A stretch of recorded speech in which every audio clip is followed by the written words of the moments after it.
नमस्कार विद्यार्थी मित्रमैत्रिणींनो, युनिक पॉडकास्टच्या या नवीन भागामध्ये आपल्या सर्वांचं सहर्ष स्वागत. मित्रांनो, मागच्या एपिसोडमध्ये आपण अवांतर वाचन आणि त्याचं महत्त्व या विषयावर चर्चा केली होती. आणि ही चर्चा करत असताना एका शब्दावरती किंवा एक शब्द त्यामध्ये अधोरेखित केला गेलेला होता, तो म्हणजे समज विस्तार. आणि मग आजचा जो एपिसोड आहे, आम्ही तो त्याच कारणासाठी करायचं ठरवलं की ही समज म्हणजे नेमकं काय असतं. आपल्यासोबत आपल्या प्रश्नांची उत्तरं देण्यासाठी युनिक अकॅडमीचे संचालक ऑनरेबल तुकाराम जाधव सर आहेत. सरांचं मी पुन्हा एकदा तुमच्या सर्वांच्या वतीनं स्वागत करतो. सर, धन्यवाद आम्हाला वेळ दिल्याबद्दल. माझा प्रश्न तुम्हाला असा आहे की मागच्या एपिसोडमध्ये आपण ती चर्चा केलेली होती की अवांतर वाचन ते करत असताना समज असेल एका बाजूला किंवा संवेदनशीलता असेल दुसऱ्या बाजूला, आकलन असेल, अशा काही शब्दांचा उल्लेख आपला आला होता. तर मला हेच विचारायचं की समज म्हणजे नेमकं काय? थोडक्यात सांगायचं असेल तर समज म्हणजे आकलन. खरं तर आपल्या दैनंदिन भाषा व्यवहारामध्ये किंवा बोलीमध्ये आपण हा शब्दप्रयोग अनेक वेळेला वापरतो की माझी समज तेव्हा फारच मर्यादित होती, आता समज माझी विस्तारलेली आहे, वाढलेली आहे. याचा अर्थ माझा अंडरस्टँडिंग, माझं आकलन. ओके, सो समजेचा अर्थ जर साधा घ्यायचा झाला तर आकलनाची माझी काय स्थिती आहे. ओके, मी करू शकतोय का त्या प्रकारची जी व्याप्ती माझ्या आकलनामध्ये असायला पाहिजे, त्या क्षमतेमध्ये असायला पाहिजे, ती अजूनही आलेली नाही आहे. की माझा एखाद्या गोष्टीकडे बघण्याचा जो दृष्टिकोन आहे तर तो एकांगीच आहे का, तो मर्यादित आहे का. त्यामुळे मला असं वाटतं की समज म्हणजे आकलन. ॲक्च्युली हा विषय घेण्याचं एक महत्त्वाचं कारण हेच होतं की राज्यसेवा परीक्षा 2025 जो डिस्क्रिप्टिव्ह पॅटर्न आला आहे त्याच्यानंतर हा विषय प्रचंड मोठ्या प्रमाणात चर्चेत आहे. आपल्या देखील अनेक सेमिनारमध्ये आपण त्याचा उल्लेख केलेला आहात. आणि मग ही जी परीक्षा आहे जी 2025 साली येते, जो डिस्क्रिप्टिव्ह पॅटर्न आहे, म्हणजे एका बाजूला पूर्वपरीक्षा, दुसरं मुख्य परीक्षा आणि तिसरं मुलाखत, अशा 3 टप्प्यांचा जर विचार आपण केला तर मुख्य परीक्षा जी वर्णनात्मक झाल्यामुळं या विषयाचं महत्त्व वाढलेलं आहे. पण मला तुम्हाला पुढचा प्रश्न हा विचारायचा आहे की राज्यसेवेची परीक्षा असो किंवा संघ लोकसेवा आयोगाची परीक्षा असो, याच्या 3 टप्प्यांवरती हे जे अंडरस्टँडिंग आहे किंवा हे जे आकलन आहे किंवा ज्याला आपण समज असा शब्द म्हणतोय, तर त्याचं महत्त्व किती प्रमाणात आहे? आणि एक तर 3 टप्प्यांवरती ज्याला आपण एक कॉमन डिनॉमिनेटर म्हणतो, सगळीकडं लागू आहे आणि आवश्यक आहे, तर तो सगळीकडे सारखा एका लेवलवरती डेफिनेटली आहे. पण जेव्हा आपण परीक्षेचा प्रत्येक टप्पा आणि त्याचे वेगळेपण लक्षात घेतो, आता पूर्वपरीक्षा ही वस्तुनिष्ठ प्रकारची आहे, नकारात्मक गुणपद्धती, बहुपर्यायी प्रश्न त्यामध्ये आहेत, तर तिथं बाकी सगळ्या गोष्टी येतीलच त्या समजेमध्ये किंवा आकलनामध्ये, म्हणजे दृष्टिकोनामध्ये. म्हणजे मला तो विषय समजलाय का, त्यातल्या संकल्पना, त्यातला विश्लेषणात्मक भाग, चालू घडामोडीचा भाग, तथ्य, सांख्यिकी, हे पूर्वपरीक्षेला अत्यंत महत्त्वाचं ठरतं, नो डाऊट अबाउट दॅट. पण याच्या व्यतिरिक्त मला असं वाटते की समज किंवा आकलन क्षमतेमध्ये, विशेषतः जेव्हा आपण पूर्वपरीक्षेच्या बाबतीमध्ये किंवा संदर्भामध्ये बोलतो, तर तेव्हा असं पुष्कळ प्रश्नांच्या बाबतीमध्ये होतं की मी जे वाचलेल्या पूर्वपरीक्षेची तयारी करताना थेट त्यातनं प्रश्न आलेला नाही आहे, किंवा ज्याचं थेट मला प्रश्न वाचल्या उत्तर लक्षात येते असं पण होत नाही. म्हणजे आणि जवळपास मला असं वाटतं की 15 ते 20% प्रश्न असतात, कधी ते जास्त असतात. तर अशा वेळेला तुम्ही जे वाचन केलेलं आहे आणि तुमचं त्याच्या आधारे जे काय आकलन आहे, तर ते आकलन तुम्हाला अप्लाय करता यायला पाहिजे. मला असं वाटते की केलेलं आकलन अप्लाय करता येणं, त्याचं उपयोजन करणं. आणि अनेक वेळेला विद्यार्थी सांगतात म्हणजे थेट प्रश्न आलेले नव्हते, अप्लाइड प्रश्न होते. म्हणजे तर मला असं वाटतं की त्या समजेमध्ये, म्हणजे विशेषतः जेव्हा आपण पूर्वपरीक्षेच्या पातळीवरती बोलतो आहोत किंवा ते लक्षात घेतो आहोत, तर ॲप्लिकेशनची जी क्षमता आहे, तर ती क्षमता या समजेचा अत्यंत महत्त्वाचा भाग आहे. दुसरा त्याला जोडून मी असं म्हणेन, हेही आपण अनेक वेळेला सांगत असतो, विद्यार्थी त्याबद्दल बोलत असतात, एलिमिनेशनचे टेक्निक. म्हणजे पूर्वपरीक्षेमध्ये 4 पर्याय आहेत आणि त्यातलं असं होऊ शकतं की मी 2 एलिमिनेट केलेले आहेत, माझं जे काय आत्ता आकलन आहे, पण उरलेल्या 2 मध्ये आय एम कन्फ्यूज, म्हणजे मला द्विधा होते, कन्फ्युजन होते. तर मग त्यातला सी बरोबर का डी बरोबर, किंवा उरलेले जे कुठले 2 असतील, म्हणजे तर तिथं तुम्हाला ते टेक्निक जे आहे, तर ते टेक्निक तुम्हाला योग्य त्या पर्यायाकडं घेऊन जाण्यासाठी त्याचे त्या विषयाचं लॉजिक आहे, तर्क जो आहे, तर तो तर्क मला असं वाटते की समजेचं दुसरं अंग आहे. त्यामुळे मला वाटते पूर्वपरीक्षेच्या पातळीवरती या 2 अर्थानं समज किंवा आकलन क्षमता लक्षात घेता येते. हा मुख्य परीक्षेच्या बाबतीमध्ये ज्याला आपण सर्वसाधारण आकलन म्हणतो, तर ते महत्त्वाचंच आहे. म्हणजे पण त्याखेरीज हे आकलन माझं चौफेर आहे का, सर्वांगीण आहे का, सखोल आहे का, त्याला जोडून माझ्याकडं कुठल्याही गोष्टीकडं बघण्याची चिकित्सक दृष्टी आहे का, की जेणेकरून मला त्यातले कच्चे दुवे, त्यातले मर्यादेचे मुद्दे अधोरेखित करता येतील.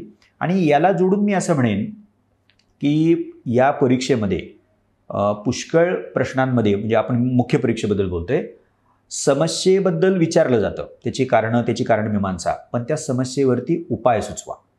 त्यामुळं समस्येचं आकलन जसं अपेक्षित आहे तसं समस्येवरती उपाय काय करता येतील हे देखील महत्त्वाचं आहे. म्हणजे त्यामुळे ज्याला आपण प्रॉस्पेक्टिव्ह दृष्टी म्हणतो आपण, म्हणजे उपयोजनात्मक दृष्टी, म्हणजे त्याचं भवितव्य काय असेल याचा अंदाज घेऊन काय प्रकारच्या उपाययोजना आपण त्याच्यामध्ये सुचवू शकतो. तर मला असं वाटतं की मुख्य परीक्षेमध्ये समज ज्याला म्हणतो आपण, आकलन ज्याला म्हणतो, हे पैलू आपण लक्षात घेतले पाहिजेत. म्हणजे तिसरा जो आहे तो मुलाखतीचा, म्हणजे व्यक्तिमत्व चाचणीचा. पुन्हा तिथं तो जो एक कॉमन डिनॉमिनेटर आपण मानतो की जो पूर्वला आहे, मुख्यला आहे, जो विषय आपण अभ्यासतोय तो मुलाखतीला पण उपयोगाचा ठरणाराच आहे. ती समज जी आहे ती या तिन्ही टप्प्यांवरती त्या विद्यार्थ्यांना डेफिनेटली. पण एक जो जसं आपण प्रत्येक टप्प्याचं काहीतरी वेगळेपण म्हणतोय, तर तसं मुलाखतीच्या पातळीवरती एका मुद्द्याचा मी मगाशी उल्लेख केला होता, तर ती तुमची संवेदनशीलता तुमच्या समजेचा भाग आहे का, एक. दुसरं, तुम्ही फक्त एकाच बाजूने एखाद्या गोष्टीकडे बघताय का त्याच्या बाकीच्या बाजू देखील तुम्ही बघितलेल्या आहेत. त्या समजेमध्ये आणखीन एक गोष्ट फार महत्त्वाची असते, ज्याचा मी उल्लेख मुख्य परीक्षेच्या बाबतीमध्ये मी केला, की मुलाखतीमध्ये देखील तुम्हाला एखाद्या समस्येबद्दल प्रश्न विचारला जाऊ शकतो. स्वाभाविकच ते सांगितल्यानंतर तुम्हाला उपाय काय केले जावेत अशा प्रकारचा प्रश्न. एखादं उदाहरण त्याच्याबद्दलचं सांगता येईल? समजा असं आपण म्हणालो की भारतामध्ये रोजगाराच्या शोधामध्ये ग्रामीण भागातनं शहरी भागामध्ये मोठ्या प्रमाणामध्ये स्थलांतर होतं. आता ह्याची कारणं आपल्याला माहिती आहेत, म्हणजे, आणि मी त्यातला एका मुद्द्याचा उल्लेख केलेला आहे. पण मग ते विचारतील तुम्हाला की हे स्थलांतर का होते, कुठल्या कारणामुळे होते. तुम्ही कारणमीमांसा सांगितली, कारणं सांगितलीत, मग ते पुढे विचारतील विद्यार्थ्याला की याच्यावर उपाय काय करता येईल. आता हा उपाय सांगत असताना मी जर असं म्हणालो की म्हणजे उपाय सांगताना मी जर थोडंसं आयडियल अशा प्रकारचं उत्तर दिलं, म्हणजे, किंवा जे लॉंग टर्म अशा प्रकारचं उत्तर आहे, तर मग पॅनल मेंबर तुम्हाला तिथंच थांबेल आणि ते असं म्हणेल की नाही, हे करायला तर आपल्याला 10-20 वर्ष लागतील. म्हणजे अशा प्रकारचं विकासाचं प्रारूप आणा की जेणेकरून ग्रामीण भागामध्ये रोजगार निर्माण होतील. आता ग्रामीण भागामध्ये रोजगार कसे निर्माण होतील, इमिजिएटली प्रश्न तुम्हाला येऊ शकतो. म्हणजे त्यामुळं उपाय सुचवत असताना त्याची व्यावहारिकता जी आहे, तर ती मुलाखतीच्या पातळीवरती जी समज आवश्यक आहे त्या समजेचा ती भाग असली पाहिजे. सो मी पुन्हा रिपीट करतो, थोडक्यात आकलन सर्वसाधारण इथंही आवश्यक आहे. एखाद्या बाबीकडं एकांगी पद्धतीने नाही तर बहुअंगी जितके आयाम असतील तितके आयाम विद्यार्थ्याला, त्या उमेदवाराला माहिती असणं अपेक्षित आहे. संवेदनशीलता ॲब्सोल्युटली त्यामध्ये अपेक्षित आहे. आणि जसं मी म्हणालो की समस्या जसं तुम्हाला माहिती असणं आवश्यक आहे तसंच समस्येवरती उपाय तुम्हाला सुचवता यायला पाहिजे. पण ते उपाय हे म्हणजे व्यावहारिकतेतल्या शक्यतेतले असायला पाहिजे, म्हणजे ज्याचं इम्प्लिमेंटेशन आपण करू शकतो. मला असं वाटतं की आयडियल नसावे तर ते प्रॅक्टिकल पण असले पाहिजे. म्हणजे काही प्रमाणात का असेना त्याला प्रॅक्टिकॅबिलिटीचं, व्यावहारिकतेचं आयाम हे असलं पाहिजे. आणि ही समज तेव्हाच निर्माण होऊ शकते की जेव्हा तो विद्यार्थी त्याचं वाचन करेल, आकलन करेल, या सगळ्या गोष्टीतून तो ज्यावेळी समोर पुढे जाईल. म्हणजे बऱ्याच वेळा असं होतं की ज्यावेळी विद्यार्थी तयारीला सुरुवात करतो आणि आपणही क्लासमध्ये ज्यावेळी हे बोलतो की फर्स्ट डे ज्यावेळी त्या बॅचचा एखाद्या विद्यार्थ्याचा असतो, तेव्हा तो पहिल्या दिवशी जसा आहे तसा तो बॅचच्या शेवटच्या दिवशी नसतो. एक्झॅक्टली. त्याच्यात एका वर्षामध्ये भरपूर प्रकारचे बदल, ट्रेमेंडस बदल झालेले आपल्याला पाहायला मिळतात. तर मग हा जो बदल त्या विद्यार्थ्यांना घडवून आणायचा आहे स्वतःमध्ये, हा जो समज विस्तार त्यांना स्वतःमध्ये करायचा आहे, तर त्याची साधनं कुठली आहेत किंवा त्याचे मार्ग काय आहेत, कशा पद्धतीने ही समज विस्तारित होऊ शकते? एक तर तुमचं वाचन, आणि अर्थात जेव्हा आपण वाचन म्हणतोय तेव्हा ते अत्यंत काळजीपूर्वक, लक्षपूर्वक केलेलं, त्याला जोडून मग विचार करणं. म्हणजे विचाराची क्षमता आपल्या सगळ्यांमध्ये आहे आणि माणसाचं वैशिष्ट्यच असं म्हटलेलं आहे की माणसाकडे विचाराची क्षमता आहे. फक्त फरक कुठं पडतो की आपण त्याचा वापर किती करतो. आणि इथं तुम्हाला अक्षरशः प्रथम म्हणजे पहिल्या दिवसापासून ते शेवटपर्यंत तुम्हाला त्या विचारक्षमतेचा विकास करण्यावरती फोकस द्यायलाच पाहिजे. सो जे तुम्ही वाचताय त्याच्यावरती विचार करणार. 2. तिसरं, तुम्ही जेव्हा मुख्य परीक्षेच्या संदर्भामध्ये विचार करताना लेखन करता, मला असं वाटतं की जर मला चांगलं लिहायचं असेल तर माझं वाचन चांगलं पाहिजे, ते वाचलेलं मला चांगल्या पद्धतीनं प्रोसेस करता यायला पाहिजे, मगच मला इफेक्टिव्हली लिहिता येऊ शकतं. म्हणजे तर या लेखनाच्या सरावातनं देखील माझी समज वाढत असते, तिचा विस्तार होत असतो. आणि शेवटचं मी असं म्हणेन की तुम्ही संवाद साधला पाहिजे. मग तो संवाद तुमच्या मित्रमैत्रिणीशी आहे, पिअर ग्रुपशी आहे, शिक्षक शिक्षिकांशी आहे, ओके, जी लोक तुम्हाला भेटतील, विषय कुठलाही असेल, तर त्यातनं तुम्हाला एखाद्या गोष्टीबद्दल काय वाटतं हे जसं तुम्ही शेअर करू शकता तसंच इतर त्या गोष्टीकडे कसं बघू शकतात हे देखील तुम्हाला त्यातनं समजू शकतं. त्यामुळे संवाद म्हणजे वाचन, विचार लेखन आणि संवाद. म्हणजे ह्या खरं तर आपल्या जगण्याच्या भाग आहेत आणि या परीक्षेचा विचार करताना तर याचा अटळपणे अवलंब विद्यार्थ्यांना करावाच लागतो. म्हणजे ती जरी साधनं आपण अवलंबली, वापरली, उपयोगात आणली तर मला असं वाटतं की तो समज विस्तार डेफिनेटली होईल. तुम्ही जे 4 शब्द वापरले म्हणजे वाचन, विचार, लेखन आणि संवाद, किंवा तुम्ही त्यात प्रोसेस असेही एक शब्द वापरला, चिकित्सक विचार असे आपण Yes. त्याच्यामध्ये म्हणतो. मला जरा थोडं याच्याविषयी अधिक खोलात जाणून घ्यायचं आहे की नेमकं हे चिकित्सक विचार किंवा वाचन किंवा ओव्हरऑल समज विस्तारामध्ये ते कशा पद्धतीनं महत्त्वाचं आहे? आणि मला असं वाटतं की समजा आपण एखादी राज्यघटनेवरती काहीतरी वाचतोय विद्यार्थी, म्हणजे टेक्स्टबुक असेल किंवा संदर्भ पुस्तक असेल किंवा चालू घडामोडीतनं, तर त्या विद्यार्थ्यानं कुठली गोष्ट गृहीत धरता कामा नये. जे काय वाचनात येते ते खरंच खरं आहे आणि कुठंतरी दिलेलं आहे त्यामुळं आपण ते मान्य केलेलं आहे असं शक्यतो करू नये. म्हणजे मग त्याचा एक साधा मार्ग काय आहे की जे तुम्ही वाचताय ते खरंच तसं आहे का याची खातरजमा करणं, म्हणजे प्रश्न विचारण्याची सवय लावणं.